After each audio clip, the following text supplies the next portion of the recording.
বরানগরে ব্যবসায়ীকে মারধরের ঘটনায় সিসিটিভিতে দেখা যাচ্ছে তৃণমূল বিধায়কের ঘনিষ্ঠ শঙ্কর রাউতকে। প্রথমে পুলিশ তাকে ধরতে না পারলেও তিনি নিজে থানায় গিয়ে ধরা দিয়েছেন। এইবার এই নিয়ে প্রতিক্রিয়া দিলেন বিজেপি নেতা দিলীপ ঘোষ। পাশাপাশি পাঁশকুড়াতে দেখা গিয়েছে রাজেশ আলী মুসলিম হলো ভোটার তালিকায় বাবা হিন্দু। তিনি বারবার চেষ্টা করলেও সংশোধন হয়নি বলে অভিযোগ। আসলে এসআইআর কি সুষ্ঠুভাবে হচ্ছে বাংলাতে? এই নিয়েও প্রতিক্রিয়া দিলেন বিজেপি নেতা। কি বলেছেন শুনুন। দেখুন, মারধর করা, ব্যবসায়ীকে তুলে নিয়ে যাওয়া, টাকা নেওয়া, এই নতুন কিছু নাকি? এর জন্য সিসিটিভি দেখার দরকার রয়েছে। লাইভ চলে, ভিডিও দেখছি আমরা, কেউ মিডিয়াতে তুলে দেখাচ্ছে, কেউ মোবাইলে রেকর্ডিং করে দেখাচ্ছে, এটা কোনো ব্যাপার না। আর এই যারা করছে তারা এত দুঃসাহসী। ত্রিপুরা একজন ব্যবসায়ী এসেছিল এখানে, তাকে একজন কাউন্সিলর তুলে নিয়ে গিয়ে 5 দিন আটকে রেখেছিল, মারপিট করেছিল, সে খবর আপনারা করেছেন। আর যারা এইসব করছে তারা জানে আমাদের গায়ে কেউ হাত দিতে পারবে না।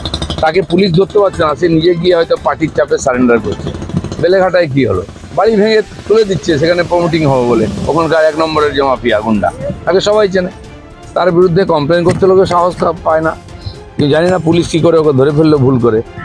ধরেও না কেউ, কারণ এটা ওপেন সিক্রেট। ইলেকশন যা ইচ্ছা করো, আমাদের জিতিয়ে দাও। বিজয় কৃষ্ণ বেরা পাঁশকুড়ার একজন বাসিন্দা, তার নাম বারবার রাজেশ আলী আসছে। এসআইআর নিয়ে বিভ্রান্তি, তিনি বারবার অভিযোগ জানিয়েছেন জেলা শাসকের কাছ থেকে শুরু করে সব জায়গায়, অথচ তার নাম বদল হচ্ছে না, রাজেশ আলী হিসেবে তার নাম থাকছে। আমি জানি না, এরকম অনেক কমপ্লেন আমার কাছে এসছে। একটা পরিবার নদিয়াতে সম্পন্ন লোক, ওখানে তারা যেহেতু বিজেপি করে, 5 ভাইয়ের নাম আসছে না। ভিডিও বলেছে দয়া করুন আমাকে, আমার পক্ষে সম্ভব নেই নাম তোলা, কারণ নেতারা বলেছে এদেরকে দেওয়া যাবে না। তাদের মা বাপের নাম আছে, তাদের ছেলেপুলের নাম ভোটার লিস্টে এসে গেছে, কিন্তু ওই 5 ভাই যেহেতু ওদের মাথা নত করেন, টাকা দেয়নি, তাই তাদের ভোটের নাম তোলা হচ্ছে না। আমি ইলেকশন কমিশন তাদেরকে বলেছি কমপ্লেন করতে।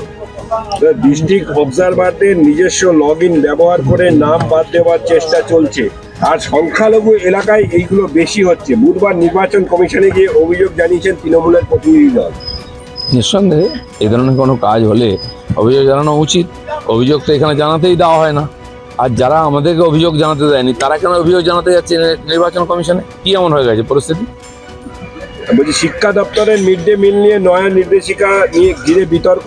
31শে মার্চের মধ্যে 12টি অতিরিক্ত ডিম ও মৌসুমি ফল দেওয়ার নির্দেশ। ভোটের দিকে চেয়েই কি এই ধরনের নানা রকম? না, এতদিন ধরে ডিম আর ফলের যে ব্যবস্থা ছিল, সেগুলো কি বাচ্চারা পেয়েছে কোথাও? সেও তো লুট হয়ে গেছে তো। এবং ডবল দেখানো হয় নাম, ডবল মাল আসে, তাও লুট হয়ে যায়। আজ যদি সরকার কাউকে পয়সা দেয় খেতে, তো তাতে অসুবিধা কি আছে? খাওয়ান, পয়সা দিচ্ছে অন্য কেউ, বাচ্চারা তো কিছু পা কমপক্ষে। বলছি, 28 তারিখে প্রকাশিত হবে চূড়ান্ত তালিকা। ইআরও, এই ইআরওদের ভুলের জন্য ডকুমেন্টস আপলোড হয়নি 1,14,000। এদের মধ্যে 60% অবৈধ ভোটার বলে মনে করছেন কমিশন।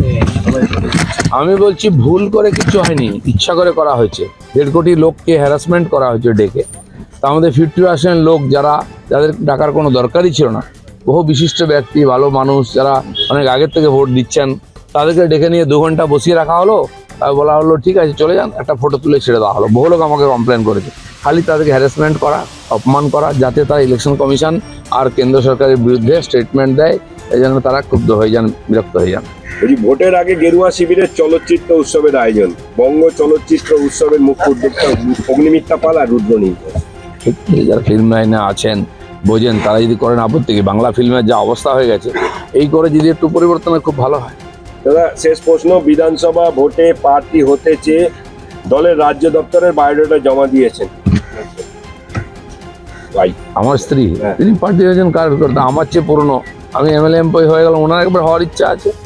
পার্টির হাজার হাজার লোক অ্যাপ্লিকেশন করেছেন, কর্মীরা, যে কেউ করতে পারে।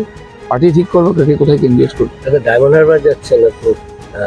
এর আগে আমরা দেখেছি যে মুরুগান আইএএস অফিসার, তাকে ঘিরে বিক্ষোভ হয়েছে। জগৎ প্রকাশ নাড্ডা, তাকেও ঘিরে বিক্ষোভ, তার গাড়ি ভাঙচুরের চেষ্টা হয়েছে। ডায়মন্ড হারবার আমি আজকে যাইনি, আমি গেলে আমার নামে কেস দেয়, এবারও দেবে।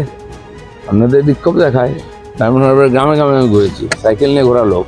আমি সাউথ 24 পরগনায় 11 বছর আরএসএসের প্রচারক ছিলাম, তখন ওখানে সব গ্রামে গ্রামে ঘুরেছি। বিজেপিতে আসার পরে ওখানে গিয়ে সভা করেছি, আমি কোনো জায়গায় বাদ যাইনি। আর সবচেয়ে বড় সভা ওখানে 19-এর আগে করেছি, 20,000 লোকের ডায়মন্ড হারবারেতে। তো এখন গৃহ সম্পর্ক, বুথের সশস্ত্রকরণের কাজ চলছে। কাল কুলপি আর পাথর প্রতিমায় ছিলাম, তার আগের দিন কুলতলি ছিলাম, এরকম তারপরের দিন গেলাম গোসাবা, আর এদিকে ডায়মন্ড হারবার আমাদের সাংগঠনিক জেলা, সেখানে আজকে দুটো বিধানসভায় যাব। আমাদের ভিডিও ভালো লাগলে লাইক ও শেয়ার করুন, কমেন্ট সেকশনে আপনাদের মতামত জানান। আরও ভিডিও পেতে আমাদের চ্যানেলটিকে সাবস্ক্রাইব করুন এবং প্রতি মুহূর্তে খবরের আপডেট পেতে প্রেস করুন বেল আইকন।